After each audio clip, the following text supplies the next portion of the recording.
I'm going to introduce the speakers for today. Sampurna Chattarji is a poet, fiction writer, translator, and editor. Her 20 books include the short story collection about Mumbai, Bombay, Dirty Love, and 2 novels, Rupture and Land of the Well, both from HarperCollins. Her translation of Joy Goswami's poetry from Harper Perennial are selected poems, and After Death Comes Water. She is joined in conversation with John Wilkinson, who was born in London and grew up in Cornish Coast and Dartmoor. After university at Cambridge, he trained as a psychiatric nurse and worked in mental health services and public health in the West Midlands, South Wales, and London's East End. In 2005, he moved to the United States and has held academic positions at the University of Notre Dame and at the University of Chicago, where he was very recently a professor in the Department of English and director of creative writing. He has an extensive publication history, which include selected poems, Schedule of Unrest in 2014. Wilkinson has also held a Fulbright and National Humanities Centers for Fellowship. Thank you so much for joining us, and if you can join me in welcoming John and Sampurna. Hello, Sampurna. It's a huge pleasure to meet you, even if virtually in this way. I'd like just to add to what Lena said by way of introduction, that you were not only born in Ethiopia, but you're also a space alien, I gather. Yes, true.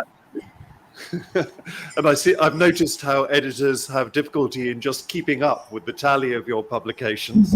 I know that today you're going to give us the great pleasure of hearing for the first time from your forthcoming book, Unmappable Moves. So I'm going to invite you to read first from that book, and then we'll have a conversation about it and about your work more generally, if that's okay.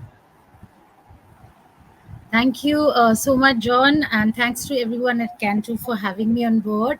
In fact, what was a forthcoming book when I sent in my bio is now a real book in my hand. And I suspect this is the first time I'm sharing it at CANTO, so it's a very special moment for me to be able to read from it.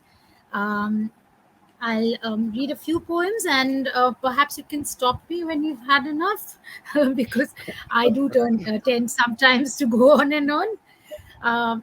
That explains the Chatterji in my surname. So this one's the opening poem. It's called Ancestress.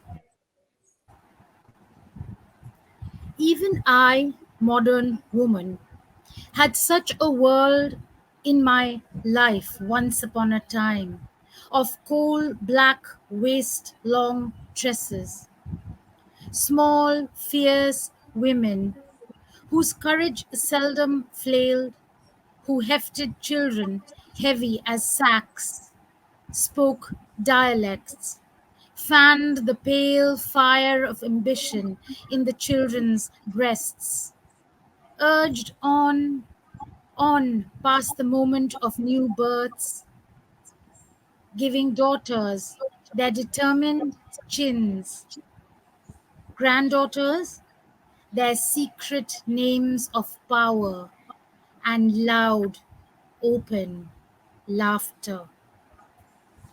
And I think I kind of dedicate this poem to my grandmothers, my Thama, my paternal grandmother, and my Didima, my maternal grandmother. The next one is called 1,000 Parents. A boy with hair might be construed the last of the series. The difference between the scrupulously clean hands and the dull pain of distance is quite clear and complete. The light never came back on the lower slopes among the rain clouds. All this is as it should be. One's attachment took the place of words. I have 1,000 parents, angular and cryptic. And I think the 1,000 Parents are really all the books that have made me. This book, Unmappable Moves, is also dedicated to those writers. And many of the titles that saw me through the 10 years of the writing of this book are embedded in some of the titles for those who like playing reading detective. This one's called Press Play Again. Signature this fear in the unending corners of rooms where space is a fold in time, and a white unblinking face videos forgotten acts of violence. In dreams sentimental, songs brighter than dusk, lands crooning of love, even as your blood fades away in tune with a father's ebbing force. Press play again. Flicker into semblance of normalcy. Hands clapping, dogs away.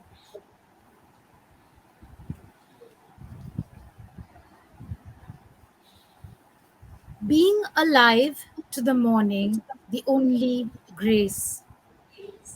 The sun rising in a flower pot, a smell of honey in the air. What do you believe in? Love? Hearts that would survive even the confession of the murderer. The saxophone understands the tug and flow of blood. Take what is given. Gracefully guide your unbody past the signet where the nightmares come home to roost. No diktats more wearying than those that follow the immaculate conception of instruction manuals for imbecilic lovers intent on returning to wounded sites. Leaf out of page, out of step, out of sync, out of a simpleton's revenge. Grace is a given. Take it. And I think in recent times we've been thinking a lot about what citizenship might mean. Um, what do we do with defeats and victories? And must all living be by the rule book? Rule book. Infringement.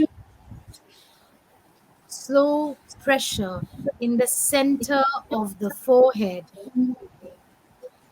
where living is not art but rule book. He, on the other hand, who in blue shoes brushes clean the coffee grinder of another fresh morning, he has figured living isn't about boundaries at all. The open city inside him rises with the dawn, boils a pot of water, cycles away towards happiness. And I think all of us in real times have really understood the limits within which we could find our own happinesses, especially the incarceration of the pandemic years. This one's called See for Yourself, and it's all about screen time. Slant of sun on two beloved faces, winter light, screenshot after screenshot, not enough to capture the impossible sweetness of age. Room reclaimed to oneself, silence to be drunk from the lip of a big blue cup, a childhood story given as a gift like all the others, safely growing like a boy among boy, a girl among girls, the blissful unawareness of brutality, difference, shame.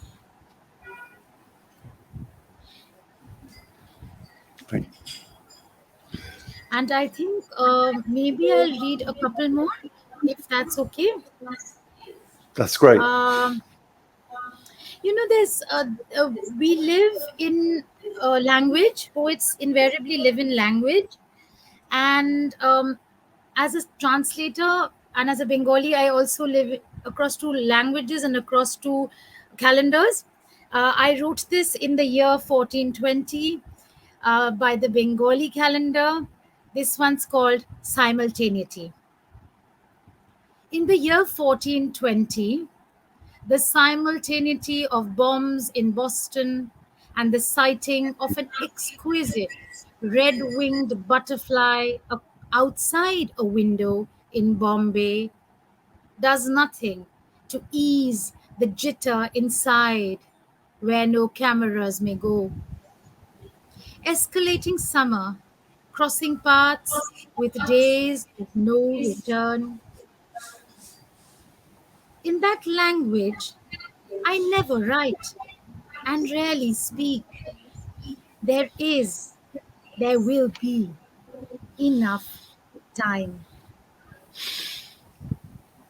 And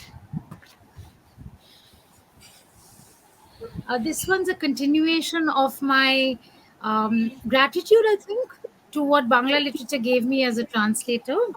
Um, and also about the way in which family invariably enters that picture, the family of poets, the legacy of those who came before us, as if we were. Urgency to gathering around poems long loved in another language. This is not false. Memory sharpens, brightens his ailing face. This is the grass of the poet who came before. This, the giraffe, the camel, the cadence.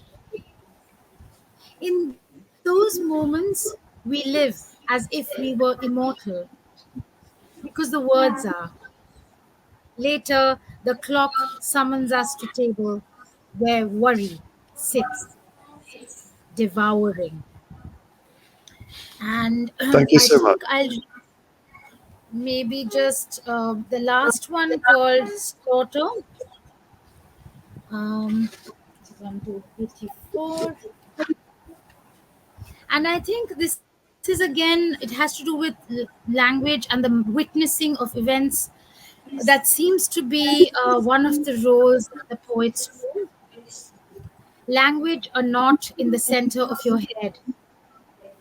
A marked beast coming through slaughter on a heap of grass, killed in the streets, mattress smoking, at the age of 22.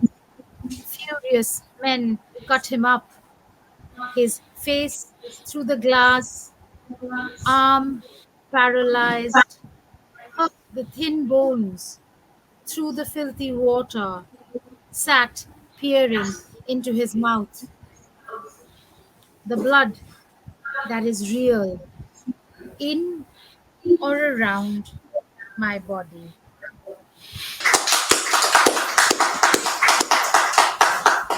Thank you. For the last day, I've been immersed in your poetry, and you're an astonishingly protean poet. The range of styles you inhabit is extraordinary. And I contrast what we've just heard, for example, with the recent post-pandemic poem, Writing Isn't Everything, which actually shows that everything is possible to bring into a piece of writing. It is an extraordinarily comprehensive poem. These poems are much sparer and much more direct. I wonder if you'd like to talk a bit about the sort of connecting threads through your poetic writing over the years. Thank you, John, for that very insightful reading. And I think, yes, I think it's been quite a long journey since the first book came out in 2007. And, if you look at the title of that book, Sight May Strike You Blind, that comes from Ramanujan's, a poem by Ramanujan called Chicago Zen, as it happens. And he says, watch your step. Sight may strike you blind in all the wrong places. And this obsession for seeing, and sometimes I think I see too much. And that's a sort of contradiction to the fact that I'm horribly myopic, almost purblind. So the desire to see, witness, record everything was at the beginning of my poetic journey a way of perhaps protecting myself against imminent blindness. I was actually worried at one point about imminent blindness. And I thought perhaps if that happens, if I've recorded everything that I actually have seen, it's a way of leaving that particular way of seeing in the world, and it won't matter anymore if I can't see. So that was a very peculiar um, uh, reason for my desire to inscribe everything. As I went along, and as you know, I also write fiction. And sometimes I treat my short fiction, especially like my Bombay stories, as kind of prose poems, because I feel you could compact them in a way that novels perhaps don't allow. But what happened in this book, John, and writing isn't everything the poem which you say is remarkably comprehensive.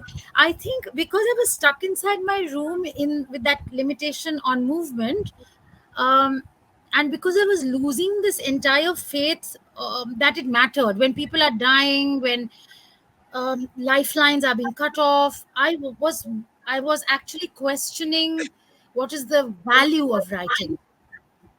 Hmm. And if I couldn't write another word, would it matter? It was more important that somebody got their daily bread. So I think that was the reason why it was a way of sorting that out for myself, in a way, while very squarely reinserting my body into it. If you looked at Space Gulliver, there I did a kind of deflection where I kind of share the burden of existence with my doppelganger. But Yeah. here I took the burden squarely on myself. And I think it was a bit of a heavy weight to bear. So after I emerged from all of that into the clear light of day, as a lot of us did, it became clearer to me that I could actually leave a lot of things out. And unmappable moves happened as really came together as a book, because I did say it's 10 years of writing. It came together through a sort of self-willed act of editing. I played my own editor, and I was ruthless, and I just let a lot of things go and reshaped it into what it became eventually. Great. Often when poets talk about their work being centered on the visual, as you just have, what that suggests is something which is relatively static or photographic. Whereas I'm struck in your new work that many of the poems are brief sequences and they're kind of shifting tableaus. They're always in movement. And that seems to be a feature of your work, that it's always in movement. Is that something you recognize? Yes, thank you. That is an extraordinarily. It's lovely to hear that from you, because sometimes I feel, um, movement could be a blessing, but speed could be a curse. And I feel sometimes I have been cursed with speediness. It's a private demon that I've been kind of sort of trying to, at some level, exorcise myself uh, from, but also reconcile in a way that can make the poems speedy without feeling like they flew away too fast. So there is this contradictory desire to anchor it, but also to let it float. So I think the shifting tableau thing that you noticed, it's very clear in unmappable moves, especially because of the way they are laid out. And I think perhaps that also comes from my lifetime of being a lover of cinema. So I watch so much. I've been watching cinema for so long, ever since I was in Kolkata, lining up overnight to get tickets for the international film festival. Cinema is a medium that I cherish deeply, and I think perhaps some of those things that move me about what the cinematic image is able to do, perhaps some of those have unconsciously perhaps entered the way I present the poems themselves. Just moving on, I'm going to quote now, so I'm looking at a text. Introducing your anthology of contemporary Indian writing, which I have here, the Future Library book, you celebrate an absorbent, migratory and protean sense of self. And when I was talking yesterday to students at Jadavpur University, I reflected that conversations in India about poetry always turn to conversations about translation and about code switching and inhabiting different languages and the different sensibilities. And you mentioned that earlier on, and you're talking about your two languages and the way in which you move between them. I was also struck that the students were quite agonized about that. It wasn't just about pleasure. So I wonder if you could talk about the pleasures and the problems of linguistic selves and moving between these protean and shifting personae or selves. Yeah, that's lovely. And I can feel the students' pain, having been there myself. I think it's invariable. It's inescapable, sorry. It's inescapable, um, especially for those of us who happen to also have chosen English literature uh, as our line of study. And I think that complication arises from the double bind of loving and living in English, and also feeling the allegiance to the Matri Bhasha. And there is a sense of conflict. And I think the younger poets, John, in my first book, I have the one and only poem in which I kind of address this thing by looking at it in the eye. And it was a bit of a rant, as youthful poems tend to be. And it said something like, suckled and weaned from your mother tongue, right now in your other tongue. Okay, so you see what I mean? There was a sense of angst and am I doing the right thing? Am I being responsible? All of those things I have been through. I'm also beginning to see a shift, John, and I mentioned that in my introductory essay, where I say that these disquiets of the double legacy, if it started seeming like a bit of a double bind, has increasingly, I think, for a lot of, I'm speaking for more for the community of poets who also happen to be translators. Now that is an increasing tribe, and it is I that's a tribe I'm very proud and privileged to belong to. And I feel a lot of us have addressed this disquiet by bending our skills in what continues to be our primary language, which is English, by bending our skills to bringing the poems that we have loved from our different mother tongues into the language we write in. So I think that's how we've kind of addressed this problem. And I think we are no longer, at least the practicing poets, perhaps the academics and the scholars and the students are still um, anguishing about it, but I think the poets have reached a level of not just acceptance but also a robust engagement that fills them with confidence. In the introduction, I write about an earlier poet, a precursor of ours, Dilip Chitre, and he's in Iowa City, and he's observing the natives who are the native to the city. And he uses the words of bitter and bewildered. And I feel that now we've reached a state of um, not complacency at all, but a state of very well earned confidence that enables us to be neither bitter nor bewildered about our double legacies, sometimes more than double, triple legacies. Right. Well, I was very struck when one student said to me, English is an Indian language. Don't forget that. And that was very, very assertive moment. It felt defensive as well. Defensive. So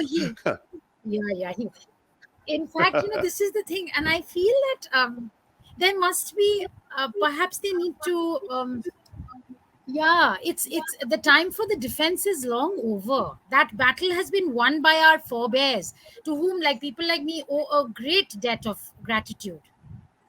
Right. I'm now going to shift to something which is going to put you on the spot, because I'm going to refer to your recent pieces of prose writing about cities, and you write about Kolkata. And I'm speaking to you from Kolkata, and the beginning of your piece in another town around Kolkata starts, "In Kolkata, mothers strangle their sons," and goes on to talk about how Kolkata mothers strangle their sons with love.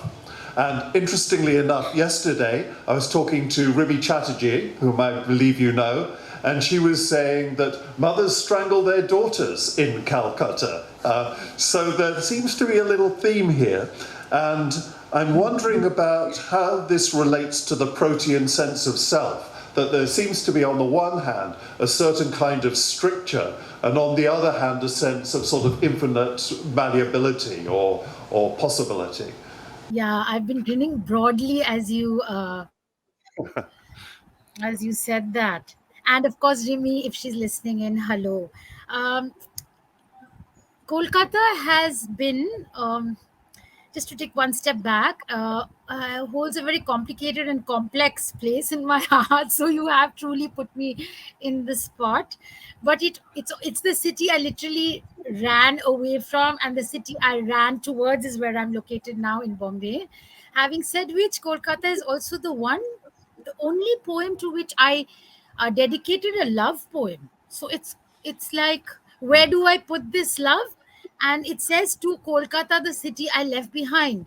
And it's clear that this I had to get far away in order to love it.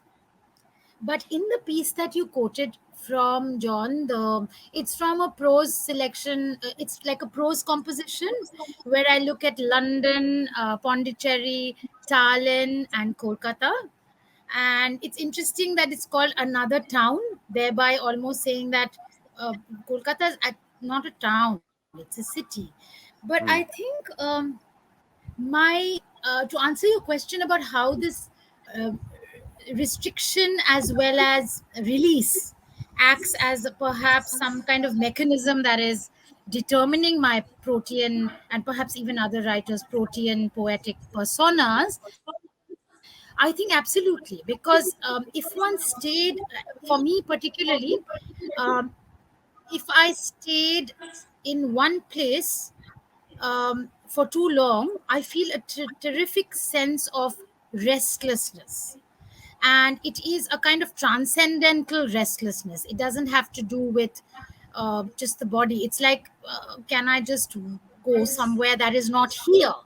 And I think that elsewhere being the place that I want to be is also a recurring theme, which I didn't realize till I did a project which took me to Kolkata in the company of a Welsh poet, a young Welsh poet, Eric Salisbury. And we walked around Kolkata, and he wrote 7 poems about it, and I wrote one poem called City in 7 Dislocations. And I realized to what a great extent, I think the key word there is dislocation. Without the dislocation, I cannot claim my place on this planet. So whether it's feeling dislocated in Canterbury and therefore writing Chronicles of an Alien, or writing a book called Elsewhere, Where Else, as if elsewhere is the only place I could successfully feel at home. Um, I think this probably also ties back to what you asked earlier about the anxieties of our multiple inheritances.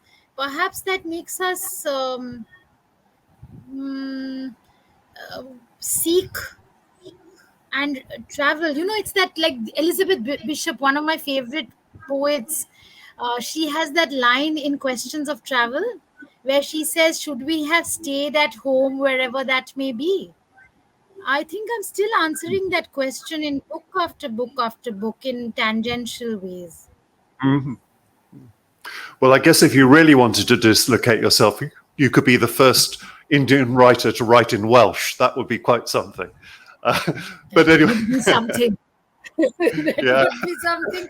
And it has crossed my mind considering the years. It was lovely to hear you have a Welsh connection. I have a deep love for the Welsh and their landscapes and their literature.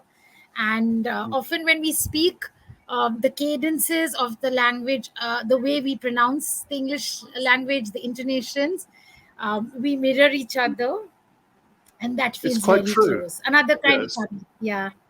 Mm. Yeah, that's surprisingly true. Now, formally, your poems really run the gamut between a poem like a skew, where the attention is right down at the syllable level, and the kind of unraveling sentences of Space Gulliver. Extraordinary range, formally.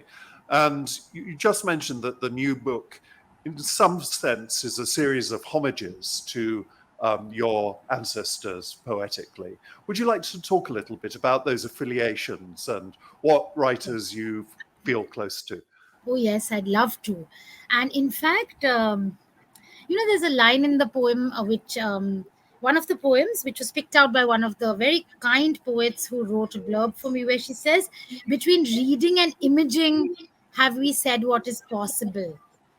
And I think this entire book is a kind of search for how do I insert myself within how do I insert find the spaces rather between my readerly self and my writerly self. And if you turn to the back of the book, I will show it on screen if at all it's visible. I'm not sure. I'm very bad at these things, but perhaps this is a bad idea.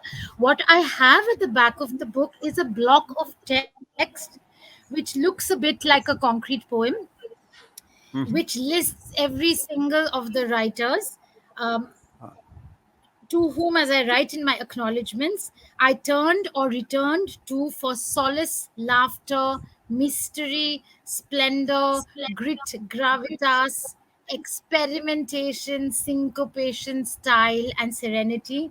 In short, all that my life seemed shorn of. And I think this sudden dependency on books um, reached a kind of uh, I think it reached a kind of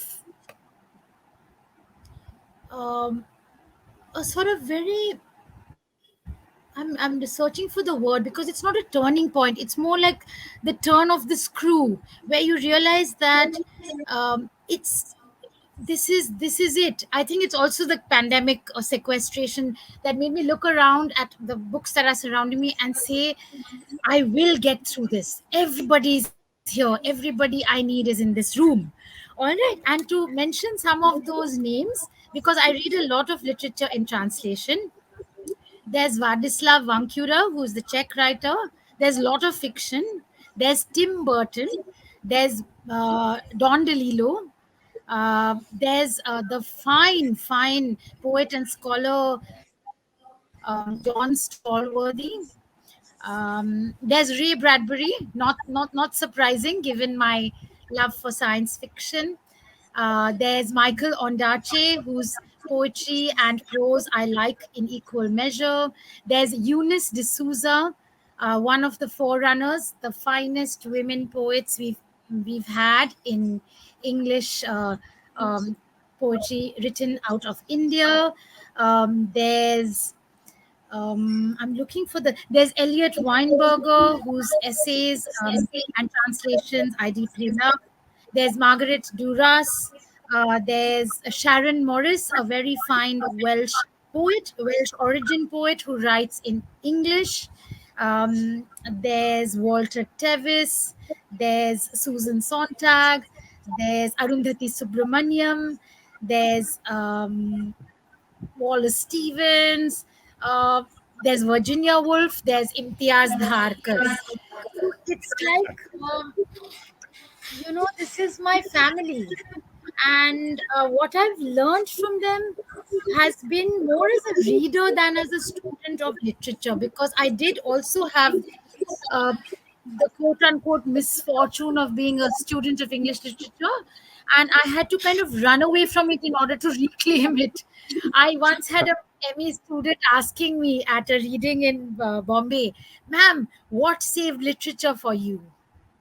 And I was like, I had to run away so that I could come back and claim it on my own terms. So yeah, so structurally I'm very interested in craft. I'm very interested in the way in which so many of these writers blur the boundaries between prose and poetry, um, and relentlessly pursue the possibilities of what language can give them, without at any point turning so cerebral that it feels like an intellectual exercise for its own sake. So we're nearing the end of this Festival of Poetry, and it's been quite an experience to get this picture of contemporary Indian poetry in such a concentrated way. And you just mentioned a distinguished Indian woman poet, and I know you've edited an anthology of Indian women poets. And one thing that struck me, and I don't know if this is right or wrong, or is just an accident of people who are talking at this conference, is that Indian women poets seem much more open, not only personally, but also aesthetically and politically, than the male poets. Now, this is a provocation to say this, but would you agree with that? Is that a correct perception? You know, yeah, what a difficult question to answer. Perhaps even more difficult than the one about Kolkata. But I spent 5 years editing the poetry pages in a wonderful print magazine called the Indian Quarterly, which unfortunately folded up post pandemic. And that was when I realized that the sharpest, the fiercest, the spikiest, the most moving, the experimental, the most, the goose flesh inducing poetry was coming from the women. And I said this to a peer, a friend of mine, and I said, "Wow, what's going on?" And it feels wonderful to be witness to this literal. Um, it's like a. It's more than a coming. It's more than a coming into one's own, because we've had such powerful role models, because somebody who has read Eunice would know what she was able to say then. Some of us would still struggle to say now. So we have very fierce and formidable ancestors who have shown us to be very fierce and formidable women editors. For example, Eunice and Melanie co-edited a wonderful anthology, which is one of my go-to anthologies, called These My Words. And I think the enterprise, it's a fleeter ship. It's a fleeter ship with uh, yeah, it's very nice for me to hear that we seem more open. I have a feeling that perhaps we are less. Uh, I don't know. I can't speak for others, but I kind of very often tend to be gender blind. That was the way I was brought up in Darjeeling. I grew up in a boys' school. It was very much later that I realized there was a thing called gender and separation and all of those things. And also working with people who work from the LGBTQ space, queer poets. I'm seeing a lot of the blurrings are happening, um, in a formal sense. So it's fact into feeling, feeling into form. And a lot of the people who are able to make that transition happen also to be women. Well, the sense that it is possible to do almost anything or go almost anywhere is one which contrasts quite strongly with certain tendencies in contemporary American culture and poetry, and the proposition that you should or could only write about something which is in the domain of your identity, and that it's illegitimate to stray outside that. So Indian poetry then represents a quite different trajectory from that, and one which I think is an exceedingly hopeful one. I know that you've traveled a great deal and that you have been in the US and the UK, and I wonder if you have any reflections on the kind of different worlds of English language poetry in the different countries. Again, yeah, this is also so lovely. I think a lot of it, so many of these things that we study in the classroom are so limited. So I do remember when I was living on campus at the University of Kent, some of the poets who were teaching then um, opened doors which I would possibly never have walked through those doors, leave alone know that they existed. And I felt that there was a sense, particularly in that community, where the recording of your immediate neighborhood, for example, to look very closely at your place. Like my sense of place tends to be capacious. It's like, okay, the world is my place, and uh, I will just transplant myself, and wherever I happen to be will be my home. Whereas I did notice, and they did it extraordinarily well. The poets that whose work I discovered, as it were, where they looked very closely at their immediate context, whether it was Dover, whether it was, let's say, the political things about the holding of refugees at Dover port, whether it was marking the walking trails in Kent. Um, there was this commitment which felt very, very local, John. It was like, I will look at this square mile. And that to me was very, very interesting because apart from, say, my Bombay book, and I have a Bombay book which is also in poetry, of course, but I think the free range mode is something that we gravitate to perhaps naturally, at least I know I do. In the US, again, I feel there is, of course, there's this whole thing about narrative poetry. Who writes narrative poetry anymore? There is a some of the poets have told me that, this is so old fashioned that people are still writing what are basically quote unquote stories, except that they are line breaks. So I think that the impulse to tell stories is one that still continues to motivate a lot of Indian poets. And perhaps that's not surprising, considering that our great epics were told in poetry. So perhaps we trust that mode a lot more. Um, yeah, I think that's one of the things I could say offhand. I made a lot of wonderful discoveries while editing Future Library.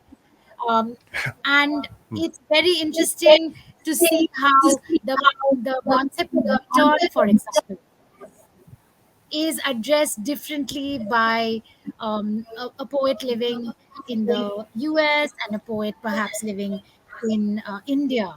And it was very, very interesting to see the which we use the same language, but what was giving it its specificity and granularity was where we were and how we had grown up, and how that colored our perception of the world. Yeah, I suppose that a sense of place based on Mumbai must be very different from a sense of place based on Canterbury. But Future Library, of course, Another has dislocation. yeah. But Future Library has a view of Indian poetry which is global. There are writers practicing right across the globe. So it's an extraordinary range represented in this book. And it's a book of discoveries for me as well as for you as its editor. And I'm very grateful for it. I'm just wondering, I see that we're running short of time. So could we perhaps end with a couple more poems from the new book, just as a way to finish this I'd love to conversation? do that. I'd love to do that. And I'll just see which one might connections. I'm going to read a poem called Camaraderies. This is not false. Springing all about me, this forgotten joy, the first deluge of the season, unleashing unreasonable gaiety.